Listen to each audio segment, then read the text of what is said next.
যেদিন সাহস করে বলতে পারবে ডাইনির নাম চেয়ার থেকে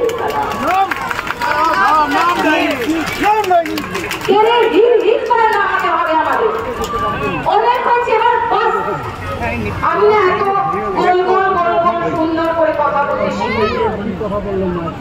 এইবারে একদম পরিষ্কার শক্ত হাতে এদেরকে টেনে নামাতে হবে, তার দায়িত্ব।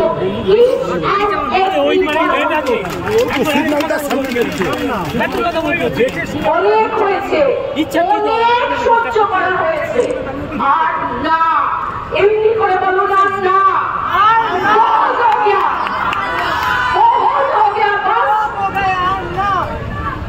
কার কাছে আপনি বিচারের দাবি করতে যাচ্ছেন? এই যে ডাক্তারেরা অনশন করতে বসলো এবং মমতা ব্যানার্জি ডাকলো অনশন ভাঙার জন্য, তারা কার কাছে বিচার চাইতে গেল? সে একই লোক, পুলিশের মন্ত্রী। পুলিশ কি শুধু বলেছিলাম, পুলিশ কি নিজে থেকে জল কামান এই ইত্যাদি প্রভৃতি নিয়ে করছে? ওখানে তো পুলিশকে বলা, তার তো মাস ফেরত টাকা আসবে, সেই সংসার, সেই টাকায় তার সংসার চলবে। তার তো বাড়িতে একটা তামান্না আছে, তাকে তো সংসার চালাতে হবে। যে আসল, যে আপনাদেরকে ভুলিয়ে রাখে, বোকা বোকা ভুলভাল কথাবার্তা বলে, ভগন্নাথ এই ওই আমরাও এসে পাশ কাটিয়ে দিই। মহাশিয়ানা মহিলা,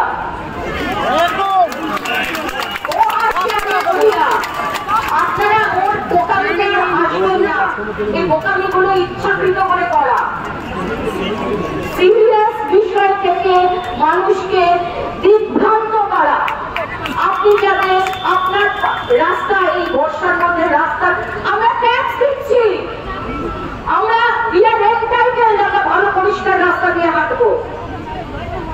আমি একটা কথার কথা বললাম, উনি কি বললেন? আমি একটা রিসেন্টলি পোস্ট দেখেছিলাম, গোড়ালি অতি জল হলেই নাকি মানুষ চেঁচিয়ে ওঠে যে জল জমে গেছে।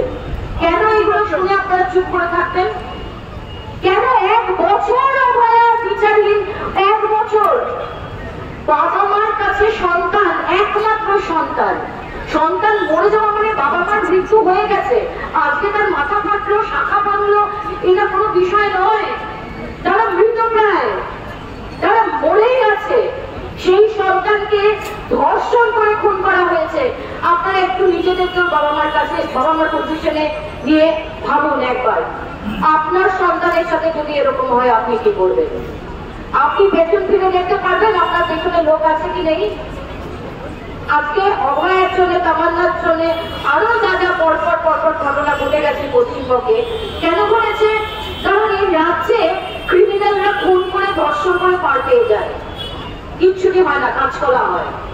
তাদের আরো 4 তলা থেকে 8 তলা বাড়ি হয়, সোনার চেনটার গলায় আরো বেশি মোটা হয়। সুতরাং সেইটা যেদিন করতে পারবো আমরা, সত্যি যদি আমরা বিচারটা এনে দিতে পারি, আমরা বিচার ছিনিয়ে নেবো। আমাকে এবার বলো কিভাবে ছিনিয়ে নেবো? এবার শুনতে চাই বিচারটা ছিনিয়ে নেবো কি করে। কেন আমরা গেলাম না কালীঘাট অব্দি? কেন আমরা গেলাম না? এটা কি বাপের সম্পত্তি নাকি পশ্চিমবঙ্গ? কেন চুপ করে আছি আমরা? আছো শুধু সভা, সমাবেশ, আর কতদিন, আর কতদিন শুধু এই সভা সমাবেশ করে কাটাবো আমরা?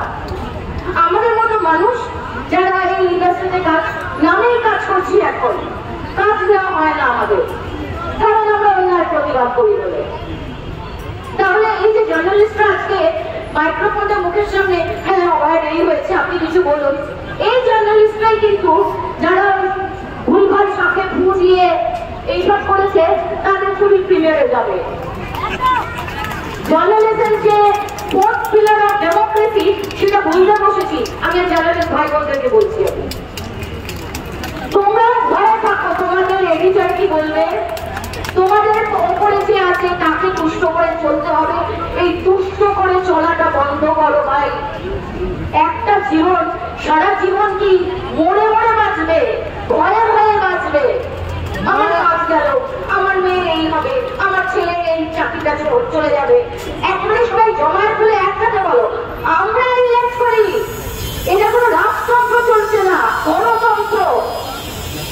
কনস্টিটিউশনটা, সংবিধানটা পড়ে নাও দরকার হলে। We have the freedom of speech, we have the freedom of expression. সুতরাং আমাদের যদি আমাদের দাবিটা মানতে হবে, আমাদের দাবিটা শুনতে হবে। আর আমরা কোনো ভুলভাল ভাবে করছি না, আমরা যারা অন্যায় করছে তাদের বিচার চাইছি। এটা কোনো হুজুগ নয়, এটা কোনো ইভেন্ট হচ্ছে না। This is not an event, this is happening. এটা হচ্ছে আমাদের সাথে, আমাদের গলা আটকে দেওয়া হচ্ছে, আমাদের পথ চলতে দেওয়া হচ্ছে না, আমাদেরকে দুমড়ে মুচড়ে শেষ করে দেওয়ার চেষ্টা হচ্ছে। সিস্টেমটা একজনে দায়ী। এই সিস্টেমটা তুমি, আমি সবাই মিলে তৈরি করেছি। আমরা ভোট দিয়ে ইলেক্ট করে এদেরকে এনেছি। কেন? ঠিক আমাদের।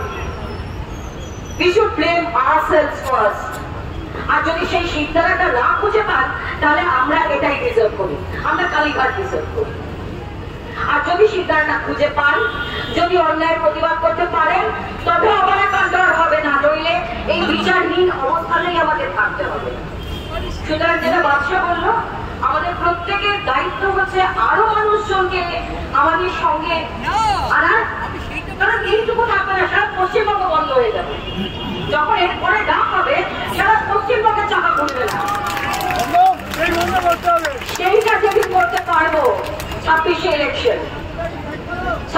ইলেকশন, এটা রাজনৈতিক একটা লড়াই। এই অভয়া কাণ্ডটাও একটা রাজনৈতিক লড়াই। কারণ রাজনীতির মাথায় যারা আছে, তারা এটা করছে, তারা মদত দিয়ে রেখে গেছে। সিনেমায় যেরকম দেখি আমরা, যাদের পাওয়ার নেই, ক্ষমতা নেই, তাদেরকে শিখন্ডি করে জেলে ধরে, সেরকম সঞ্জয় রায়ের মতো একটা লোককে জেলে ভরে রেখে দিয়েছে। মেন লোকগুলো কিন্তু ঘুরে বেড়াচ্ছে একদম রেলায় ঢুকেছে দুলিয়ে। মাইকটা বন্ধ করে দিয়েছে, করতেই পারে। আমি আর অবাক হই না। পশ্চিমবাংলার কোনো কিচ্ছুতে আমি আর অবাক হই না, অবাক হওয়া ছেড়ে দিয়েছি। আমি আপনাদেরকে বলছি, যারা আপনারা আজকে এসছেন, আপনারা নিজেদের জন্য নিজেদের হাততালি দিন, যে আজকের এই সবাই যেরকম স্বার্থপর, লোভী, আমার কি হবে, ইনসিকিউর, আপনারা যে সাহস করে ভোটটা দেখিয়েছেন এখানে, এটাই আজকাল লোক পারে না। সুতরাং যেদিন তামান্না নিজের মেয়ে মনে করবেন, তামান্নাকে যেদিন অভয়াকে নিজের মেয়ে মনে করবেন, সেদিন আসলে আগুনটা জ্বলে উঠবে। নয়তো এই সভা সমাবেশ